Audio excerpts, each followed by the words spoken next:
Yes, ladies and gentlemen, my name is Jack Farmer. His name is Jimmy Korderas. His name is Justin LaBar, and this is the AEW Dynamite Wrestling Inc. After Show.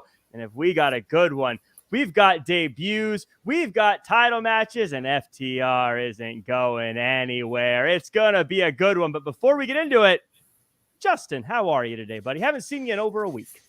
I haven't seen you in over a week. Missed you. I'm glad you had a fun time out there at WrestleMania. I feel like I'm like a podcasting king lately. This is the fourth podcast for me in 5 days, I think. Jeez, nonstop. Can't stop, won't stop. Jimmy, how what's going on your neck? Did you get to enjoy WrestleMania? Yes, I did, and like Justin said, I got to enjoy the post WrestleMania both nights with him, and one night with Raj and one night with Glenn, and also got to fill in on Monday night. On Friday night for the post SmackDown. So, yeah, I've had a busy week as well. So you're 5 podcasts in 6 days. Is that right? Yes. So lots of podcasting. I took the weekend off, but I'm glad you guys carried the load. It was a fun weekend. WrestleMania was absolutely nuts. I am definitely one of those people. Anyone who ever goes to a show with me finds out there's a different side of Jack. It is the total super fan Jack, and I just get wildly into whatever I'm watching, and I am an obnoxious nutcase. So it was a good time. I'm not even a big fan of Shane McMahon, but when his music hit, I was like, "Here comes the money!" I was just going nuts, and I was like, "This is great." It's infectious, and it's the atmosphere too. That just everything. It just helps. When it's WrestleMania, even for those participating in it, it's a different feel completely. I do think of the 161,000 tickets sold, mine was the only one cheering for Austin Theory that night. But I digress. Let's get into this show. Let's get into this week's news and topics, because WrestleMania might as well have been a year ago at this point. We've changed. It's been a few days. Let's talk a bit about AEW and how they have hired former WWE Vice President of Communications Adam Hopkins. PW Insider is reporting that former Vice President of Communications Adam Hopkins has been hired by AEW, though no official title was confirmed. According to multiple sources, Hopkins began with AEW last Wednesday at Dynamite. 25 years with WWE. Many credit Hopkins with maintaining lines of communication between the company and the media, and also with shaping Triple H's initial vision of NXT in its early days. Hopkins left earlier this year, and confirmation coming via former WWE champion Big E, calling Hopkins a true professional and great human when news of Hopkins' release broke. Justin, I want to go to you on this one. What exactly did Adam Hopkins do, and what do we expect him to be doing in AEW? Well, he's a great guy. He really is. And Big E's right, true professional. Adam, from what I saw and what I know and experience with him, he worked his way up. He went from being, a guy who, was a PR rep who, was going to put out some press release statements, who's going to coordinate and talent and tell them, when they have interviews, whether it be via phone or via, satellite or if it's in person.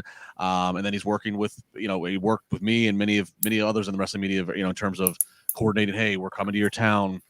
Maybe we can line up this kind of coverage. And, then he's working with the Children's Hospital, aligning, hey, Stephanie might be coming. We're going to do Connor's Cure stuff. So it really, and he just kind of rose the ranks in WWE all the way up to that vice president role. He was very, as I remember, very big in the early days of NXT.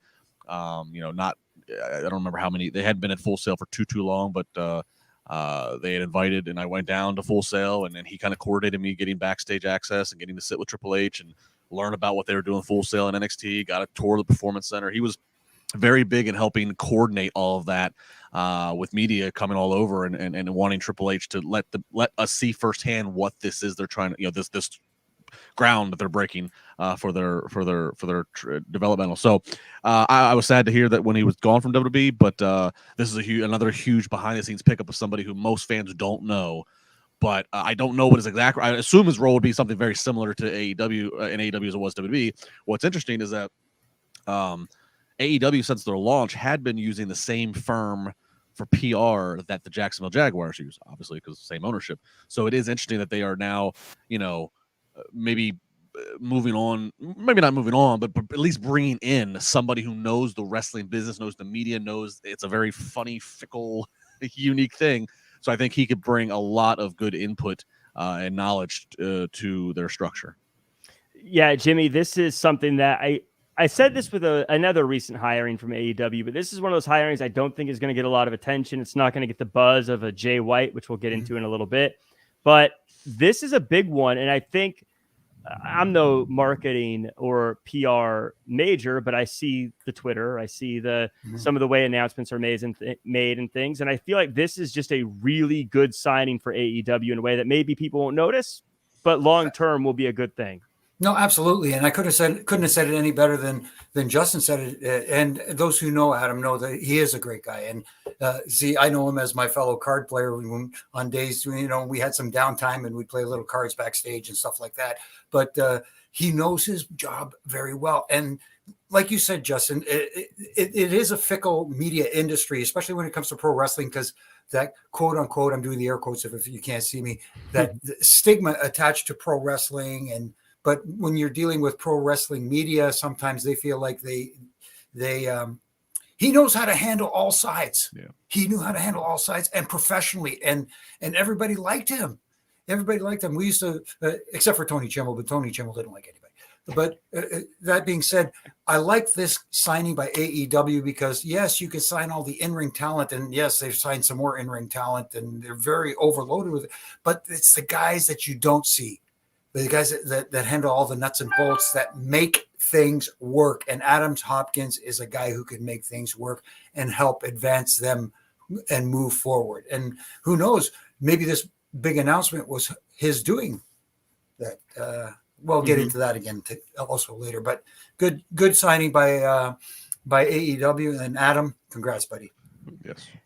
We have some less fun news that also came out this week. Vicki Guerrero responds to Sherilyn Guerrero's allegations in an Instagram post.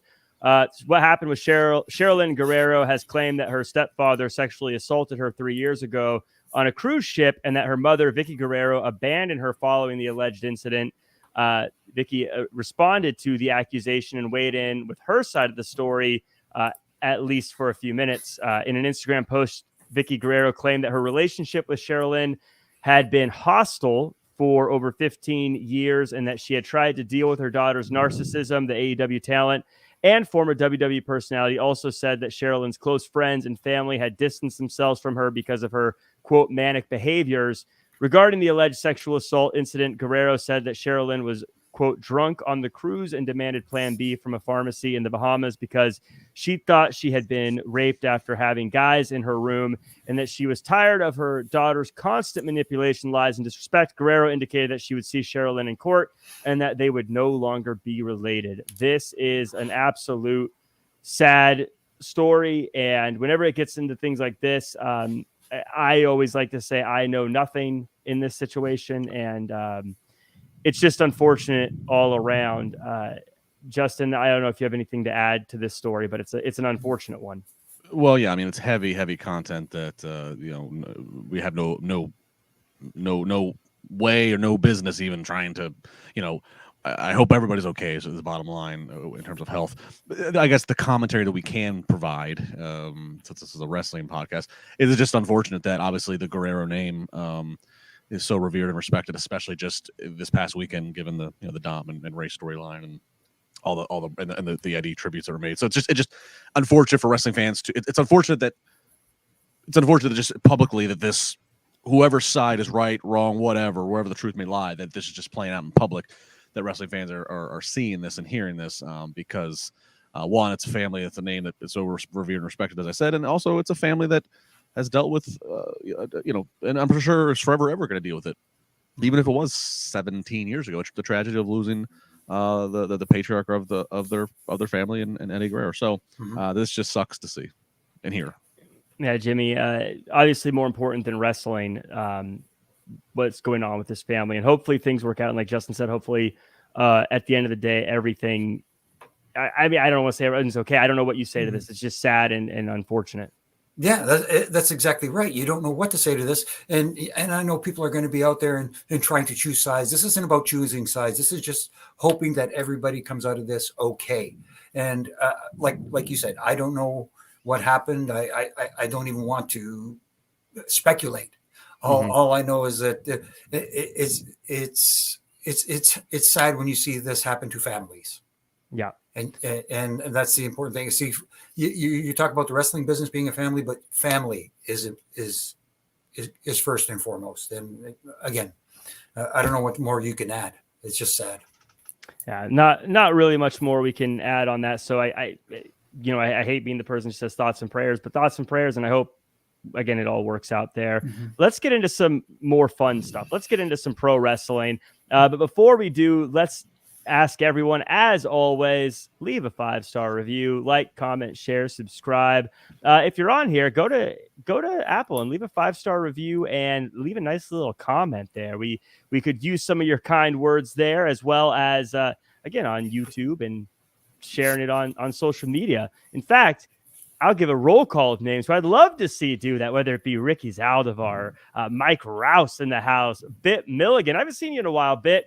Justine in the house, night one. We also got Mike, we've got Tornado, we've got I saw Dylan Matthews in there a second ago. We also got Rocky, as always, and of course all the Wayne's in the house. I haven't seen you in a while, Wayne, and many other people there. Thank you guys so much for coming. Gluten free, I appreciate you all. Killer of Demons, Sherrod Jones, appreciate you guys all coming through. And Antonio Garcia, I see your super chat. I am going to talk about that once we get to that portion of the show. So sit tight, but I do have it there, and I will make sure to get to you. This episode started off hot. We got Ricky Starks versus Juice Robinson, but we don't get the match. Not at all. Jay White shows up and attacks Ricky Starks. We got Bullet Club in the house. At least that's what they're alluding to on commentary.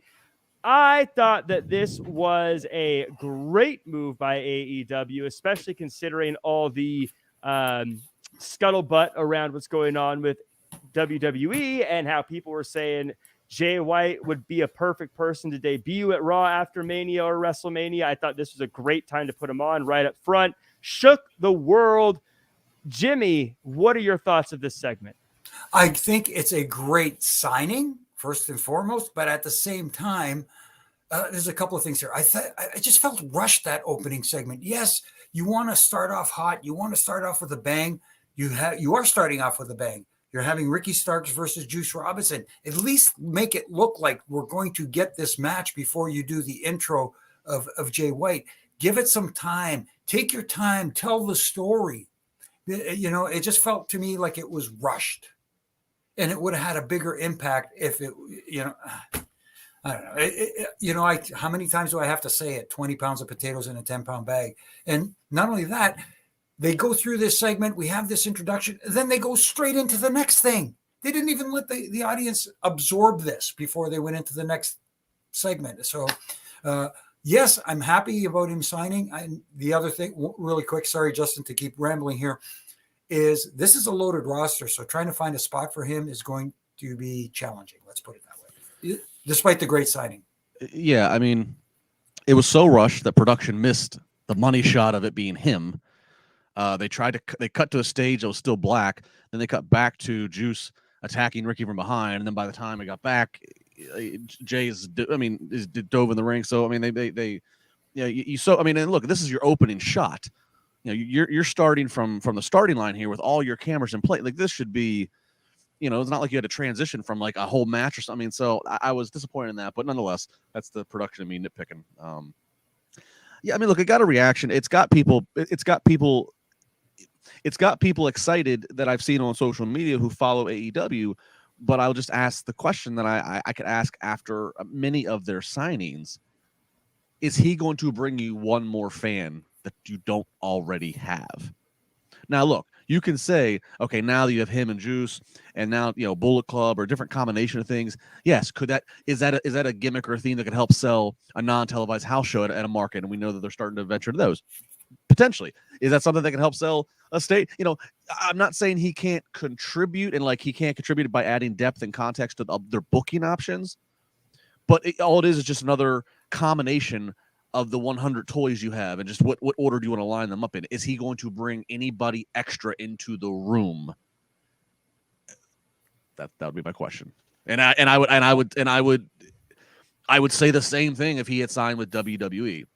He adds some context and depth to some things they can do, but is there anybody watching WWE that isn't, or is there anybody that's not already watching WWE that now is going to specifically go and watch Raw or SmackDown because, you know, I don't know, but I mean, you know, I just that's my question about guys and girls when you sign them. Are they going to move the needle and what the whole business is based around? Draw money, draw viewers.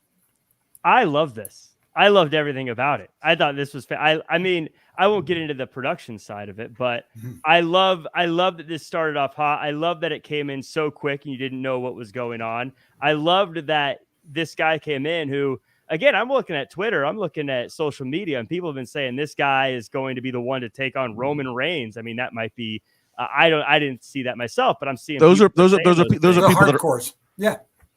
That's you're living in a bubble on that one. But the point is, there are fans of New Japan that may not be watching AEW that he might bring along with them. The same way AJ Styles may have brought some folks over when he came to WWE. And I look at Vikingo in that main event, and we all doubted what he'd be able to do, but the ratings showed that he brought people in. I don't think that anyone is going to give you a right away bump in ratings that matters outside of like a John Cena or some unrealistic signing. But I think that this is a guy that you can build with and do a lot with. I think it's a good signing for them. And I thought this was a fun way, an exciting way to start the show, especially I think if you're someone that, again, is watching WWE and you were frowning at what happened on Monday night, and you go, well, maybe what is AEW tuning into? Oh, that's exciting. That's that guy I heard about. I liked it. Yeah, no, it's fine. You know, that's cool if you liked it. But like, I agree with Justin. Is it going to bring anybody other than their core audience? Is it going to bring other eyes to their product? And that's the whole goal here is you want to bring other eyes to the product, not have people go, who is that Jay White guy? You're only going to get the people that go, hey, Jay White, we were already watching. Great to see him here too. You know? Sorry, I'm not trying to choose sides here, but I think I agree with Justin on this one. Well, we'll split the difference then. I guess that means you guys win. I'll say we split the difference, even though it's 2-1. But handicap. It's a handicap match. It's a handicap match. But let us know in the chat what you guys thought. Like you guys have been. I've been seeing it pretty in the chat. It's pretty divided. Even like I'm seeing a lot of people saying they agree with you guys. I've seen a few people say they love Jay White. We'll see how it plays out. We'll see how it goes. Exactly. We go right into the next segment, and I know, Jimmy, you didn't like that they went right into the next thing. I love it. I love my sugar. I like it when you just give me a bunch of goody stuff. And so Jericho's there, and he says he doesn't like that Adam Cole celebrated too long after his win over Daniel Garcia, felt that Cole disrespected Garcia. Then Keith Lee walks in and says he doesn't like Adam Cole, but he also thinks Jericho is disrespectful, and they are going to have a match next week, leaning in on Jericho as he does it. Justin, I loved that they gave a reason why Jericho feels the way he does about Adam Cole, and I like Keith Lee being on TV. Felt a little random that he came in here at this point, though. What are your thoughts? Well, and I'm sure that if I deep dive some blog, there's like a backstory of why Keith Lee has a problem with Chris Jericho. No, but I know I like, you know, I like there's an explanation that's given. Obviously, there needs to be an explanation given of why Jericho was, you know, sneering and what have you at Cole last week at the celebration. So that's good. You know, a Cole Jericho match down the line. Sign me up for that. Sign me up for the first microphone blow by blow that they have in a promo. That will be fantastic. You know, Keith Lee, I've never seen him and Jericho that I can recall, so it's nice you'll see a first time ever match of two conflicting styles, two guys. I like Jericho's sell of leaning back, like you said, as Keith Lee's in his face. So we'll see. Appearance wise, and I always talk with the airport test and judging a book by its cover in that regard. I mean, I'm all for people embracing just, you know, it's okay. We all are getting older every day. I don't love the gray on Keith Lee. He just looked like an old man. Now maybe he'll come out there next Wednesday and he'll be like, hey, old man, this LaBar, and he'll blow the roof off, and I'll be happy that he blew the roof off. I have nothing against Keith Lee, but just an appearance wise, for the 30 seconds we saw him, I'm like, I don't like the old man look. Sorry. I was like, I get what you're saying, but part of me was like, I hope he makes going gray look cool so that when I go gray, it's cool. But just for men. He looked like Uncle Phil from Fresh Prince. Yes. Hey, yes. Uncle Phil could toss Jazzy Jeff. That's a dangerous man. Yes. That would be a great spot if he threw Jericho like out the door. Out the door. The door of the arena. No, you don't do that. The camera shot from outside. You don't do that to Jericho. You do it to one of the lackeys, and you do it to one of the lackeys behind Jericho. Right. Yeah. But this was outside of the randomness of Keith Lee, which I guess I don't know how you reintroduce him without it being random since he's been gone for so long. But Jimmy, what are your thoughts on this segment? Again, it fits into their mold, and it feels, again, formulaic from an AEW standpoint. Yes, it does feel random, but at the same time, it's another situation where there's a backstage interview going on, somebody interrupts, and it's setting something up. It feels too formulaic right now, where it happens a little too often, if you know what I mean. But other than that, kind of curious to see how they handle themselves when they finally get to this match. Chris Jericho has done a great job of getting others over. Mm-hmm. And I have a feeling he's going to do the same for Keith Lee. But I agree with as someone who is gray himself, at least I'm not on TV. Well, I'm here, but yeah, this is better than TV. This is the future, Jimmy. Exactly. But yeah, it kind of threw me off when I saw him like that. I was like, who is that for? Oh my goodness, that's Keith Lee. Yeah, it's I do. What's great is when they have the match, it won't feel random because now there'll be a build up to it. Like I said, I like that Jericho didn't just say like, Adam Cole, you're a good guy, I'm a bad guy, let's have a fight. But there's a little bit of reasoning there. Okay, you're celebrating, you're trying to make Daniel Garcia look like a schmuck. I don't like that. I like that there's a little bit of build up to that. I don't know how you end Keith Lee and Jericho without me feeling bad one way or the other. You know, that's my only problem is whoever wins, I'm going to go, well, I don't know. That was the right call. Yeah, no, I get that. But at the same time, Jericho is a superior guy that can, again, not win this match and you still care about him. So that's the main thing. So we move on and we go to the Trios Championship match, the first of our 4 championship matches. House of Black versus Best Friends. Both teams do what they always do. And, of course, the champs retain at the end here. But the stories were Rush's team is watching from ringside and Anna Jay is watching from the back. Jimmy, do you think this was a good way of sort of building depth into that Trios division by having people watching on and building some storylines while having this match? Well, if it shows that other teams are interested, maybe the fans will be interested in these other teams as well and looking forward to what happens next, because that's what it's all about. You want to be entertained by what you're watching currently, but at the same time, once that match is over, you want to see what's going to happen next. And I thought I'm liking House of Black more and more when I see them in the ring as the Trios champions. And I hope they do keep these titles for a little while, at least anyway. So, but to your question, yes, I like the fact that it looks like others are paying attention, which makes the titles feel more important that way. Yeah, Justin, Rush at Ring of Honor, Rush was there. And let me tell you, people like Rush. He was definitely getting reactions when he was out there. And I'm a big House of Black fan. I've said before, I mean, Malachi Black, I forgot which one I was supposed to call him for a second there. Mr. Black was, I think, is clearly a star, but I keep saying this. I think Brody King could be that big monster that you want for a company like AEW. I think the sky's the limit for him as well. Any takeaways from this one? There's a lot of talent in AEW, but the way that House of Black looks, the way they can have an entrance, the way they can perform, they should be one of the acts that, whether it's a match, whether it's just a 30-second vignette, whatever, they need to be on almost every Dynamite, because not just because they're holding your trios titles, but because they deserve the TV time. They check all the boxes. You want to talk about airport tests? You'd be wondering what effing airport you're in. You see these fools come walking down the terminal but they can deliver in the ring as well. I mean, so I like their presentation, like Jimmy. I love more and more when I see them. It was what it was. The big story here is vehicles and wrestling entrances this week. Dom gets brought in as state corrections paddy wagon and officers.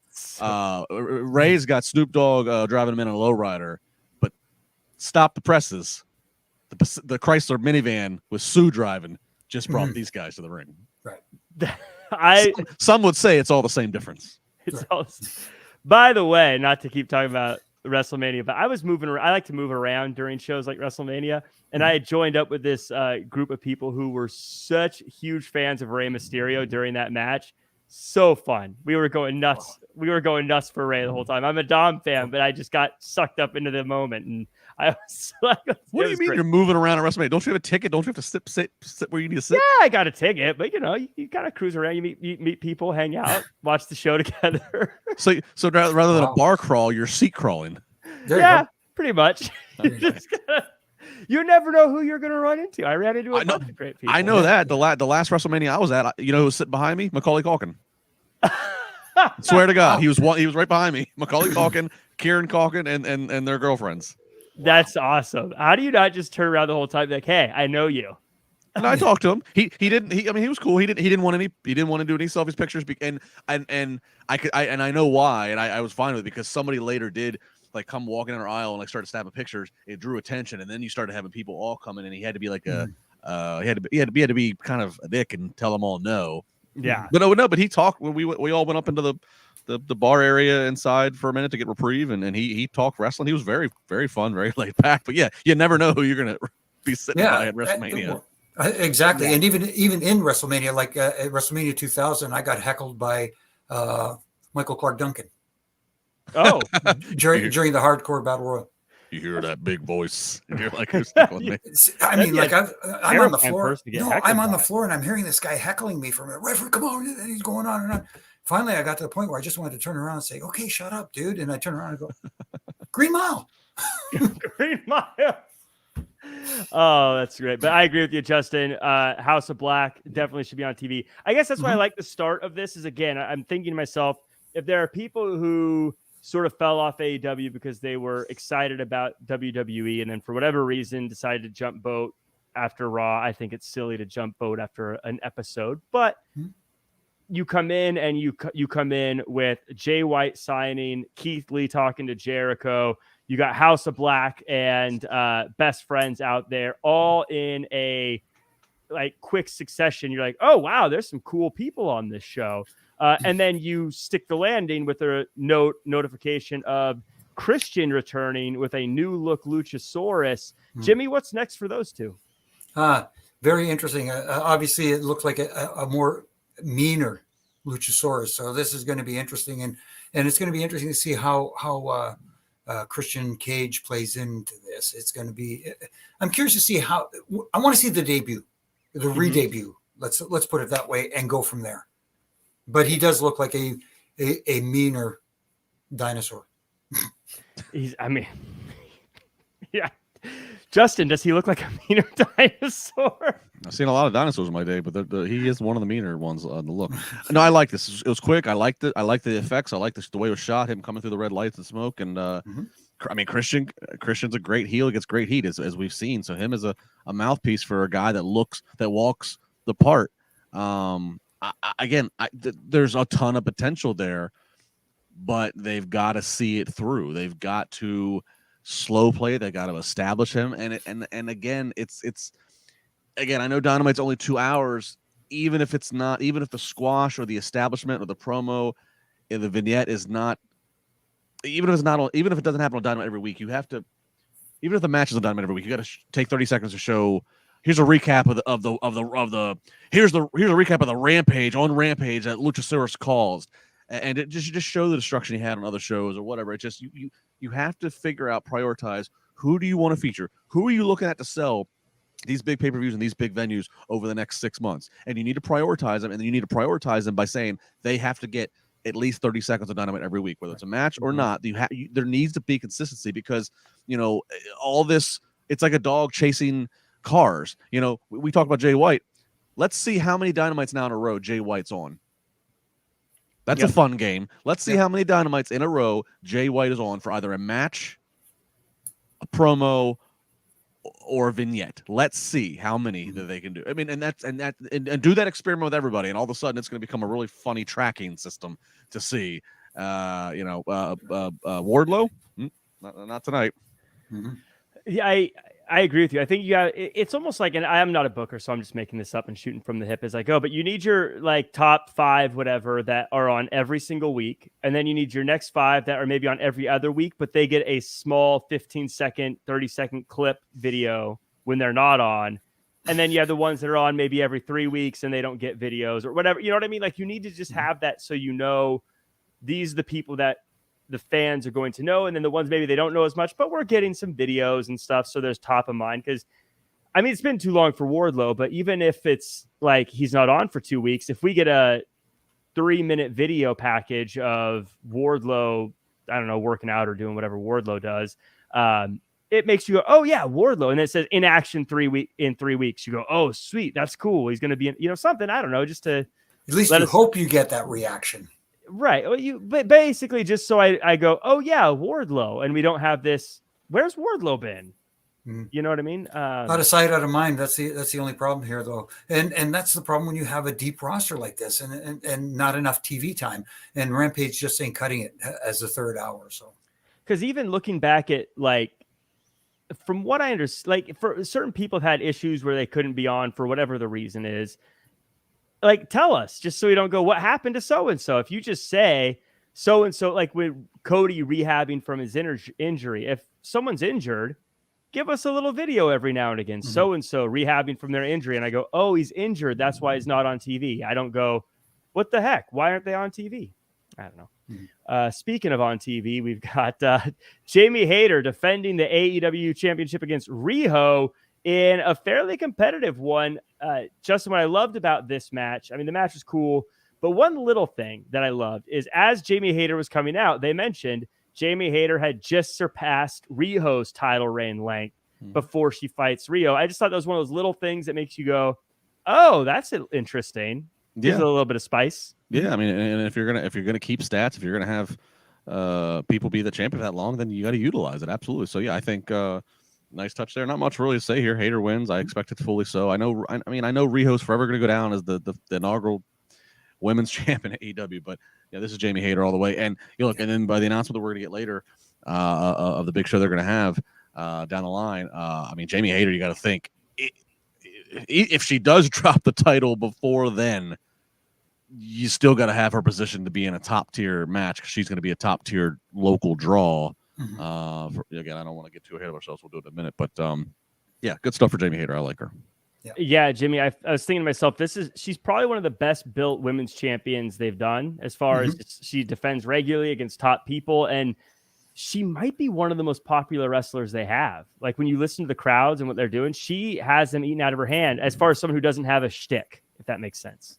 Yeah, and that's the thing too. And who is the biggest barometer of whether somebody is getting over or not is the audience. And she gets a reaction all the time. And one thing I liked about the match tonight with Riho is I didn't expect Riho to win either. And that sometimes is a problem for the audience when they're watching a match where they say, hey, I get it. There's some good talents in the ring, but I don't see so-and-so winning.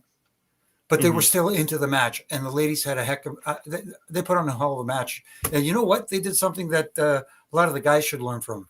They sold. They sold big moves and stuff like that. I thought the women did a great job in that. But as far as being a star, yes, Jamie Hayter can be a big star. Maybe there's a plan here, though. Well, as far as we all knew that Riho was going to win, I think this is one of those things that, and Tornado talking about how the match went too long and Riho looked too strong. I think Riho is one of those people that is grandfathered in as a tough out and not an easy. Like she'll never be an easy out in AEW. I don't know if she's gonna be the champion ever again or whatever, but she's kind of one of those people that kind of like where Kane was, and she's nothing like Kane physically, but like Kane lost all the time, but he was always viewed as a tough out. He was never an easy win for anybody. And I think she's at the very least going to be like that for the rest of her time in AEW. No one's going to push her around unless it's to build up to a match, I don't think. But right after that, we get the Outcasts. Justin, one of them's getting the title. Which one is it going to be? Well, I mean, look, Saray is your biggest name. Let's not, try to, no offense to the ladies, let's just be direct here. She is the biggest name. And again, kind of teasing towards the announcement. She could be a big time draw in a situation geographically relevant to her upbringing. So, I don't know if we're talking about still 4 months away, but I mean, I like the fact that Renee brought it up, and I like the fact that Saray even said stop trying to stir the pot. But it is a question. Like, all right, which one of you, egos are going to implode here? Who gets to be the champion? Who gets that control? So I thought I'm not always crazy about the Outcast promos, but I thought this was a nice, short, sweet backstage promo, and it had a point to it, and I think it set up some very relevant potential storyline points here. Of okay, they want control, they want to get controlled by a title. Well, who's going to grab the control? Who's going to grab that title? And that could be very, very fun. And one of the things about this backstage promo segment was it was one of the few times where somebody didn't come in to interrupt and stir the pot, so to speak. So I did enjoy that. They let the women do their deal. What I love about this is it's so obvious that this is going to break up the team, but it's going to break up the team when you have three people who are all in it for themselves get with an opportunity. That's when the friendships fall apart, and that's what's fun about it. Is I just want to hear somebody who in the back. I just want to hear one person go, can they coexist if they all want a shot at that title?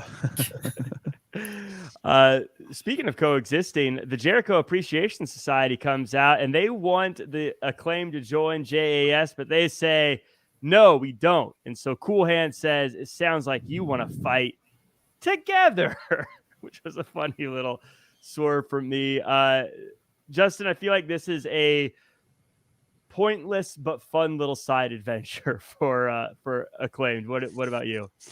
Well, I don't know what it is, but the Acclaimed, at least they do with the Acclaimed what I'm preaching about tonight, which is the Acclaimed is on almost every Wednesday, and in some situation they let them cut a rap or whatever, because that is a draw. That is one of your homegrown draws. I can see the merchandise. I see it in the crowd. I see it around. Like they are over organically, and you can't buy that. You can't just tell the audience to react the way they react. So that's one where props to Tony Khan. He's putting them out there on regularity in some form or fashion, even if we don't have time for a match, don't need a match, and that's good because they're over. Yeah. Any takeaways on this one, Jimmy? No, it was just entertaining. And that's, I guess, what it was meant to be. It did a little setup for Friday night.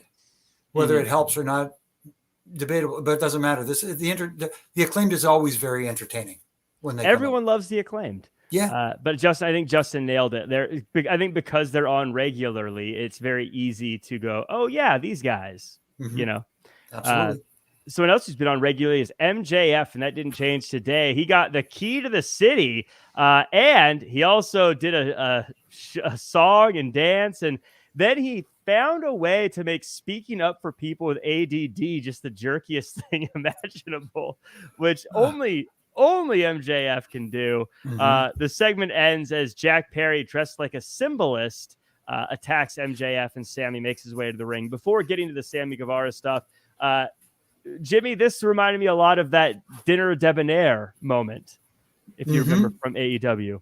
Oh my goodness, I completely had forgotten about that. But at the same time, this is, if it was anywhere else but in Long Island, this would have generated so much darn heat that it would have been ridiculous. The unfortunate thing is, if you're watching, like you said, if you maybe, coming out of WrestleMania, maybe people did want to check out AEW. If they're watching this and they hear all the cheering for MJF, maybe you're confusing some people now.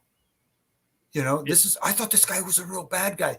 And I did like when he was talking little things, like he said, he's MJF 24/7, which he usually is. I just, as much as I was entertained by the segment and him singing Pennies from Heaven and that sort of stuff, at the same time, it almost felt like, maybe this should have been done elsewhere. You know, Justin, I've said for a while now, everyone talks about the bidding war 2024. I have a feeling MJF's going to end up in Hollywood sooner rather than later. I mean, this guy can sing, he can dance, he can perform, he can talk. I don't know. I wouldn't be shocked if this guy finds himself in Hollywood. I mean, he certainly has shown off in AEW that he has the talents to do so and translate to that. I guess my response to that on the whole bidding war 2024, which company is he going to have more avenues and connections to Hollywood? AEW or the company that just got bought by Endeavor that's got some major, you know, Nick Khan used to be a Hollywood agent. And I mean, whatever. But I agree. But a thing to factor in terms of, you know, do you just want to take bumps for a couple more years and then do you want to go try to follow The Rock and John Cena in Hollywood? Well, where are you going to do that? No, this was very entertaining. I do see Jimmy's point, though. You know, you do it because you feel like you can get away. In one sense, you feel like you can get away with it because it's in his. You know, he's Brett in Canada kind of situation right now. But I do agree. If you do this in almost any other city, you know, you could just have people just booing out of obnoxiousness at this. You know, so whatever. The debate's there. But I thought it was really. I mean, quite frankly, between tonight and between Monday night, you know, looking at the two, you know, weekly episodic shows that I'm talking about every week on the podcast, this was up there, maybe the most entertaining segment, just in terms of what it does for the character, what it does, you know, it just, you know, then he gets the key to the city. And by the way, that supervisor from Oyster Bay, he could be a heel manager. He had no script. He was loving the heat. He hit his marks, hit his cues. I thought this was well done. And, yeah, I mean, again, you know, Jungle Boy and Darby, you know, the pillars that they're all watching on and this and that, and or Sammy as well, which we'll get to in a second. You know, it's something for right now. It's a nice story, the pillars, the origin. But again, with what the big shows they have coming up in this year, none of those opponents, Darby, Sammy, or Jungle Boy, are going to move the kind of tickets and buys that you want for these bigger echelon shows. So it just still keeps my fantasy booking mind going of like, all right, you're establishing MJF as your asshole heel that Tony Khan can't stand, but still writes him a check because he's MJ freaking F. Who's going to be his babyface opposite that's going to get people going? Right. I can't miss that.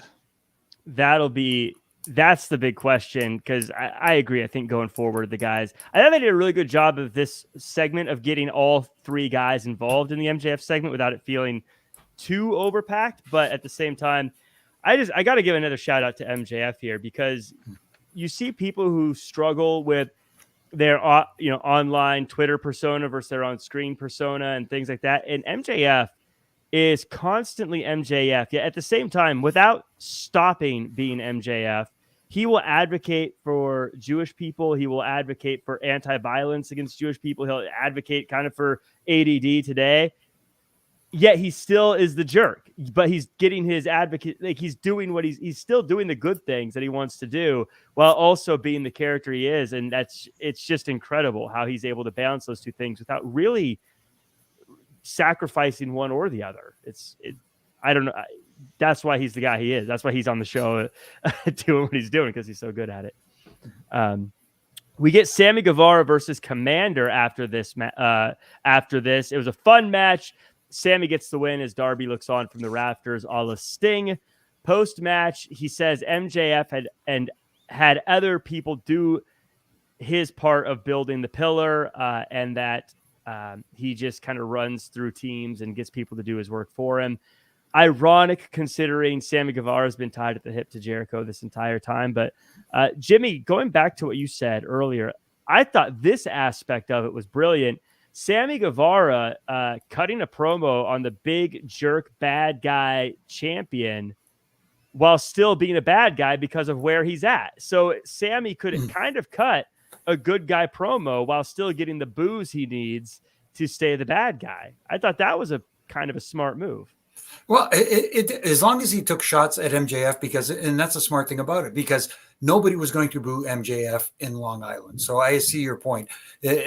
Whatever he said negative about MJF was going to get him booed. And yes, Sammy Guevara is a heel, part of the Jericho Appreciation Society. So, Yeah, I agree with you. It did work in this instance. And of course, Justin, it looks like the win here will make it a 4-way at Double or Nothing for the title with Sammy Guevara involved. Any extra takeaways from this one, Justin? The other thing I'll say, actually, I'll go back to the match real quick with Sammy and Komander. I was wildly impressed when Komander made his AEW debut a couple weeks ago. The tightrope walking and balance that he does. I did, and I know Taz even was really actually trying to, like, I think justify it, or not justify it, but acknowledge it in the commentary. Pretty much every set of offense Komander did tonight was him just trying to do a single, tightrope walk on the top rope and then do some kind of offense, do a shooting star press or whatever. And Taz kept saying, he's going to the well one too many times. It's going to be risky. It's going to backfire on him. And eventually it did. And so I guess that's the story. But I guess my bigger point, kind of like that was the story in the match. But I guess the higher level, like breaking the fourth wall down commentary was Komander was so interesting for me to watch in Dynamite a few weeks ago because he had such a crazy arsenal and it was kind of mixed. Tonight, because he kept going to the well so many times, it's kind of like that microcosm of that like complaint about that style of wrestling these days, which is, okay, once the people see it a few times, once, as Jimmy would say, once I see the 450 spinning fire burning hammer, now you got to like electrocute yourself. Now you got to like, and so like, it's like he basically just kind of like showed me a little bit of too much all at the same time. I was like, all right, now I'm not impressed anymore. You've done the tightrope thing. Now I'm waiting to see you just trip and fall. And it was just it's a weird critique. I know it's part of the story, but I was really into Komander. I was actually excited to see him tonight because after his impression on me previously, but I didn't like let's keep going back to the same, once I see the guy get blown out of the cannon a couple times at the circus, all right, he's getting blown out of the cannon again. I'm gonna go get some popcorn, kind of thing. So this is a totally just for me, and I'm going to show Night One's comment here. Komander versus Vikingo last Friday was insane at Ring of Honor. So I was at Ring of Honor, and the everyone was cheering for Vikingo because he had this big match, and I was like, I like both these guys, they're cool, but I was the only one. I feel like everyone in the arena was behind Vikingo, so I got really behind Komander, and it sort of has made me a Komander fan now because I was like the only one like going for him, and much to your point, Justin, he kept trying to do this walk on the ropes moonsault, but not moonsault. I guess the back foot one. I'm missing it. The Phoenix Splash. Like Evan Bourne used to do, and where you're facing in the ring and you do the backflip forward. Shooting star press. That's the word I'm looking for. Okay, thank you. Which he did it tonight. Yeah, he kept trying to do it, but he missed it, and then he did it, and he missed it again. And then when he finally hit it, which I'm sure was the point, I lost my mind. And I was like, let's go, Komander. You hit it. Well, but you're saying like he missed it, but like meaning like he didn't trip or fall. He missed it by the design of his opponent moved. I'm saying at this point now, I'm just waiting for him to like just stumble and fall and nut job himself on the rope. Because it was just like, all right, you're doing this over and over and over. Like, I don't know. I was just kind of... Yeah, it was like I said, I get it because sometimes you see someone live and you get behind them and then it changes your perspective forever. That's kind of what happened with me and Komander now. I'm like, Komander's my guy now. I'm ride or die with Komander. No, but like Justin said, it's very impressive what he can do. It's incredible. But going to the well once too often, which I enjoyed in the commentary from Taz, like you said, Justin, I have it written down right here. Taz commentary about this and giving a reason why it came and bit him in the ass by doing it too often. But it's also the same story we talk about when we talk about the blood situation.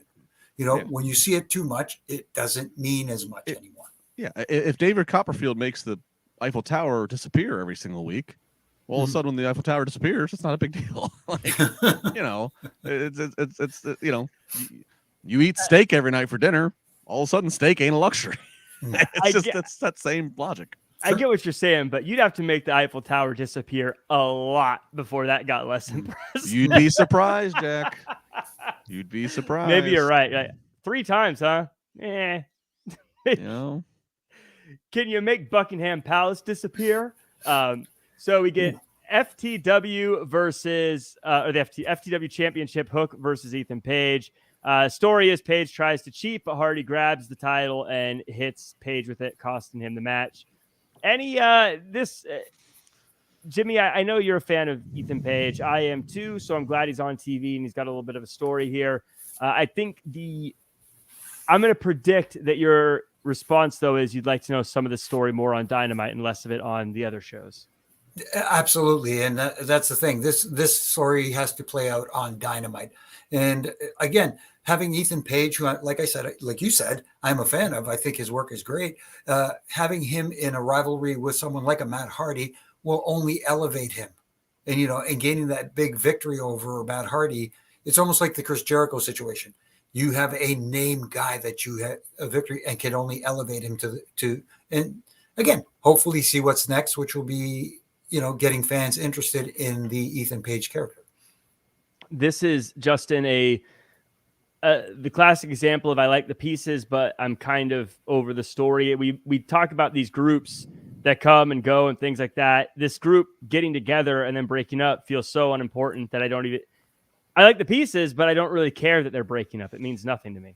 This is maybe one of the glaring, just huge red lights of the maybe the lack of coordination or lack of long-term organization. Like, yeah, to Jimmy's point, Ethan Page, he worked in the Indies with us here in Pittsburgh at IWC. Great guy, really great performer. He's got a good look. He's 6'1". He's solid. He's a good-looking dude. I love Matt Hardy. Work tirelessly with him doing stuff and been beat up by him in the ring. I love him. Great guy. I'm a big fan of Hook. Hook gets me. I like Hook. They've protected Hook. He moved to 25-0 tonight. I like Hook. I like the presentation of Hook. I like what he does. He's not the biggest guy, but he damn sure is in shape. I mean, he does it. I'm a fan of a lot of the people going on in the situation here, but just the whole thing here, just like like we've had House of Hardy, and then we've had the Firm, and none of it matters. Nobody's. It is such a throwaway. It again goes back to you have some really high quality toys as the analogy. Ethan Page, Hook, Matt Hardy, just said all this, but you don't. There's just no rhyme or reason. So that's all I can say. There's just no rhyme or reason. I love Lee Moriarty. I love Big Bill. I dig all these guys and people that are in this this whatever storyline of, but it doesn't matter. It's a waste of their talents, quite honestly. Yeah, because I also think Big Bill is someone they should be using a lot more of. I'll tell you what. You spend the next 4 months cohesively building Big Bill, and then spend the next 4 months doing your Christian Luchasaurus stuff. Give me Wembley Stadium and if they have been built properly and given consistent time via matches or vignettes. Give me Big Bill and Luchasaurus, and you have something. Go back to War. Give me 4 months of resetting and give me consistency with Wardlow. And then if you want to rehash Wardlow and MJF, you could have a Wardlow MJF match that mattered. You could have a Wardlow versus a Goldberg match that mattered. Wardlow, Luchasaurus. If you just give consistency and give people the time, if the Bloodline taught us nothing else, since they were the hot topic, because if it taught us nothing else, we can get somebody who's coming from obscure randomness like a Sami Zayn that's just kind of getting, let's just throw the dart against the wall. Sami's going to walk out there with the Usos. If you can commit to a story and if the performers have that special bit, it's amazing what you could get done. But you have to stay consistent and have a vision. You cannot say, well, I have these 15 other guys who are chirping in my ear and I can't hurt their feelings. I got to get them on this week. No, sir. Not going to work. You have to stay consistent and have a vision and have a priority. Otherwise, you're just playing, franchise owner on a video game. That's all you're doing. Well, we got a big announcement. We got the big announcement that was being teased. Nigel McGuinness has signed with AEW. I think that's big news. Personally, I was a huge fan of Nigel McGuinness his whole career, particularly his commentary career in NXT UK. I was a big fan of NXT UK. People who know me know I love my NXT UK. Big announcement there, though. The big announcement is that All In is returning, and it's going to be in England at Wembley Stadium.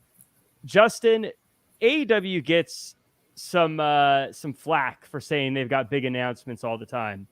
Does this count as a big announcement? It's a big announcement, but it's masked by Tony every other week having a big announcement. So if this would have been the first time Tony said he had a big announcement, yeah, it would have been a big announcement. But whatever. whatever. But it is an accomplishment for the company. You kind of set me up there. I gave my honest opinion, but I don't want to act like this is not a big deal. This is a big deal. First off, shout out to the London fans.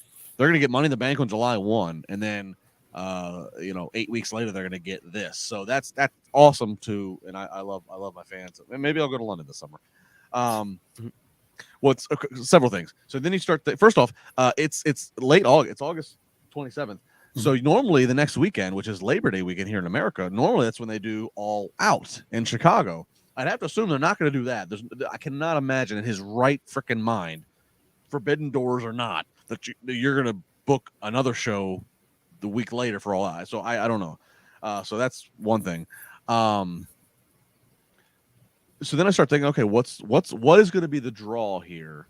What are you building to that you're going to move that amount of tickets for Wembley Stadium? I'm not saying you can't do it. I'm just saying obviously the CM Punk factor is always floating out there. If I was a betting man, I say CM Punk does not come back to AEW as long as current major participants are there, meaning Bucks, Kenny, Jericho, whatever. But what are you going to do? I kind of alluded to earlier. Soraya from England, that could be a big deal. Hayter from England, that could be a big deal. Big free agent that Tony has not denied for AEW. Does a Goldberg come in and have a novelty match against? But again, you have to build somebody up. I go back to who else got chance. Goldberg. Wardlow. I mean, again, you're gonna have to have some real things in place. And I'm not saying they can't do it. I want to see them do it because that's good for the business, good for the guys and girls there. I want to see Wardlow get a payday. I want to see Britt get a payday. But I'm really curious to see what they hang their hat on. Is this where Adam Cole threatens MJF and tries to take the title for? I'll be really curious to see with Double or Nothing coming in May, and then Forbidden Doors in June. So they have a couple pivotal stops that they have to hit first. What do they hold off and hold until end of August for this show, which by my measurement will be the biggest show of their company's history to pull off? Yeah, there is a lot on the line because it's a huge stadium, and if they don't sell a lot of tickets, it's going to look embarrassing. I have no idea how that looks or what their projections are. But Antonio Garcia with the getting the award today for being patient with the super chat here. Thank you so much, Antonio. Says TK just made All In AEW's official WrestleMania. Jimmy, agree or disagree? Well, I don't know if he made it WrestleMania, but he made it their biggest pay-per-view of the year. Their top, their number one show. Their number one show. Largest capacity they got to fill. Yeah. Yes, and I hope they can. But to Justin's point, that's the thing. You have to give them. You have to talk people into the stadium. You have to talk people into the arena, which we always say here, and you need something to draw them in other than the fact that, hey, we're the hot new company, we're coming to your town, we're going to do the biggest venue we can find. You need something for people to want to see, and what that is right now, your guess is as good as mine, but there's a lot of possibilities, but you have time to build. And that's the thing, you have to take that time and build something. I am seeing a ton of people. I don't know the exact capacity, but people in the chat are saying 90,000. That is a lot of people. Yeah. Well, I mean, I don't know if they're going off 90,000 because that's what they've been able to draw for. Obviously, there's been Live Aid and some famous concerts there, and I know it's, but remember they can block things off and do a big set and things like that. So I mean, even WWE rarely even gets 90, and WWE has massive sets for the stadiums they do. So I think you could probably put yourself more realistically in like a 60, 70,000 range, which is still a lot of people. I don't know. I mean, there's so many things we could ramble off. Is this where Jade Cargill's rubber meets the road, or where something that's threatening her crazy undefeated streak comes? I mean, if behind the closed doors, if kayfabe's alive, brother, if TK can get CM Punk and everybody else to do business to get on the same page, that would be massive. Yeah. If they roll the story, if they can roll the story out too, and that's Punk's first big match back against. There is a lot of potential for them because basically AEW can basically use every professional wrestler in the world who's not signed to WWE. AEW is obviously shown they can work with literally anybody It's not something. So, like, I mean, the potential is there for things they could create, but they have to create it. And the tickets go on sale in May. So I would say they need to have at least the top 2 or 3 attractions. I know some tickets will get sold just off the novelty of AEW's coming, but you need to have something on the marquee for people to go, okay, I'm dropping this kind of money. At least I know the number one match I'm looking forward to. My one gripe about this segment was that the moment when Tony Khan is standing right next to Nigel McGuinness, and he's like, for a statement about going to Europe for a show, we need someone who can talk about it, right? Adam Cole. I was like, you got Nigel McGuinness right there. Why isn't he the one talking about this? Well, he said Cole was cut from the same cloth as the Bucks, Cody, and Omega, who started those companies. So. Right. And a little surprised that he did mention Cody, but hey, he at least he spoke the truth.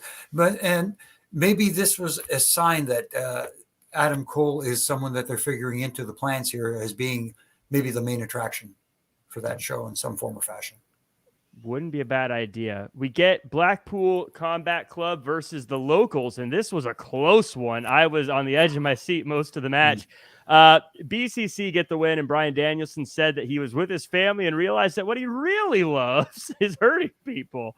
Adam Page comes out and gets the snot kicked out of him. They call everyone amateurs before pulling out a screwdriver and say that they are going to fix the amateurs and that they are the only pro wrestlers in America. Justin, I want to go to you for this one. I want to talk about the brilliance of Bryan Danielson. And it's been a rough... That's his name. It's a rough week. It's the B before the D, not the D before the D. Yeah. So about the brilliance of how he can say the same thing and get a cheer or a boo, depending on what he wills, even though he's saying the same things as he said before. And just this segment and unload. Let me know your thoughts. Look, I mean, BCC dominated the week prior, so I'm glad they continue this. I don't really have any complaints. This is what it was. That they are becoming the dominant they're becoming the most dominant faction on the show. And even the way they did the whole screwdriver thing, they shot it. This, and I want to give I was hard early in the production. This is a credit to the production. They didn't shoot it with any close-ups. They kind of, or they had bodies kind of block, and it was kind of the Jaws mentality. They let your mind and imagination do the work of, like, you saw him going with the screwdriver, going to Hangman's face, and then from the other angle, you saw that he's doing it. You see Hangman flailing or whatever. But you didn't actually see, and that's good, because it's like if you can't make it look as good as possible with actually seeing it happen, let's just the imagination. So I thought that was a really smart way to handle this. It helped keep alive the energy of the segment, because if we would have saw them trying to do it or whatever, if we would have saw, then we would see Hangman, blatant whatever. If we would have saw them trying, it would have just been like, oh god, you just killed this entire thing. But they didn't. They did it right. I thought this was a really good segment. This was what it should be. BCC is the most dominant thing going on right now in Dynamite. Jimmy, I love that right now you have this group of people who are all about pro wrestling and being the best pro wrestlers, and we hate them. And we also have a group that's all about being the best sports entertainers, and we hate them. Yeah. And it's at the same time. Like, we are fickle. Bryan Danielson was right. We're fickle. We hate them both. No, but it's all in the presentation and how you present it on television. What is there about sticking a screwdriver in somebody's eye that's pro wrestling? You know what I mean? And stuff like that.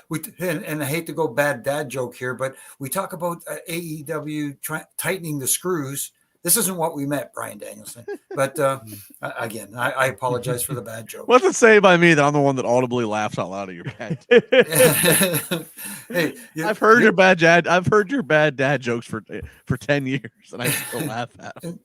It's all in the presentation. But look, I really enjoyed Bryan Danielson tonight in his heel, promo, for lack of a better term. He was believable. You believed him. It didn't sound like, and going back to the Sammy Guevara thing, when he went on his rant, so to speak, it didn't feel as genuine when Bryan Danielson did it, it felt genuine. He felt like I felt like, oh my goodness, he sounds like he's pissed off. And he wants this group to just do some damage. I tweeted out that Bryan Danielson is underrated on the microphone. No matter how highly you rate him, he's underrated on the microphone. He's just so, like you say, believable, but he can really hit every note. He can get you to chant stupid things. He can get you to hate him. He can get you to love him. He can get you to believe him. It's just, he's very underrated no matter how good people say he is. I think it's because he's too good of a wrestler. So we think he's a good wrestler and we don't think he's good on the mic. At least I feel like we don't talk about him when we talk about best promos, but he really should be up there. We get to the end here. Tag title versus career. The Guns versus FTR. Got a couple of great near falls. The Guns try to get DQ'd, but no luck. Then we get the double pin and FTR win and are your new tag team champions, and they're not going anywhere. Jimmy, I'm going to throw it right back to you. And Bigfoot Sneakerheads super chat saying, love the Guns entrance. Big check for 50 Cent. Oh, yeah. Yes. Nice. Yeah. Right? They look like huge stars. Yes. It was awesome. Yeah. Tell me about this was, we talked about sometimes when you blur the lines and people leaving or not leaving, and sometimes it feels gross and sometimes it feels it's cool. I thought this was cool, Jimmy, because I was like, I literally feel like I'm watching whether or not they're staying with AEW. And it was a cool, I bought into every pinfall so much more because of this. Absolutely. It's because the rumor was out there. You know, I don't have to rehash it. We all know that the rumor was out there that FTR may be going elsewhere because of who's in charge of the other company. But, so it wasn't one of those definite, hey, we don't see the titles changing hands here. You always thought there was a possibility, though. And they made you believe. And I like the story that they told, even though I do have issues sometimes with the refereeing there in AEW, that using that term referee's discretion, it made sense tonight where, they did those little things where there was the false finish where one of the Guns pulled Paul Turner out of the ring, when FTR hit their finish, and also the blatant low blow in front of him, and he's like conflicted, like, oh my goodness, what do I do? And so the referee's discretion story made sense because the Guns were part of the story trying to intentionally get disqualified. It was a good match. They told a great story, and the crowd was a little quiet during it because even you could tell they were kind of unsure where they were going with this. And then when FTR finally came out ahead at the end and regained the championships, regained the titles, they popped huge. Yeah. And that told you everything you needed to know. Yep.